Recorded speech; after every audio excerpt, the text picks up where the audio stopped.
पापैरी के धार महानदी है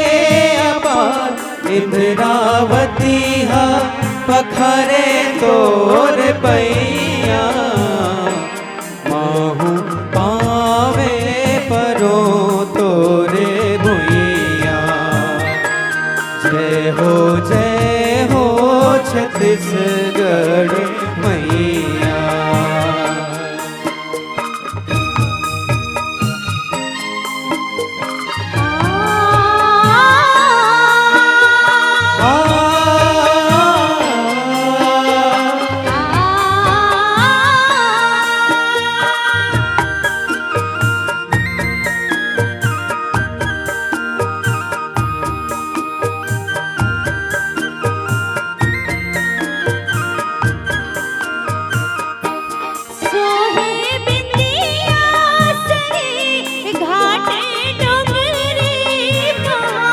सोहे बिंदिया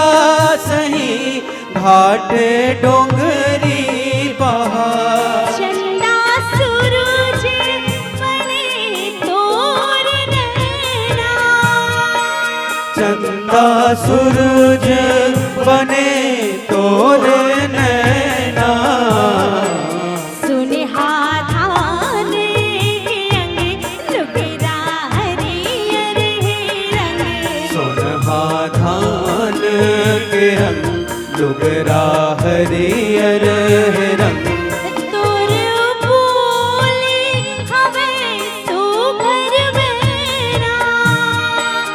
अछरा तोरे डोलावे पूरे वहिया माहू पावे परो तोरे भुइया जय हो छत्तीसगढ़ मैया जय हो छत्तीसगढ़ मैया जय हो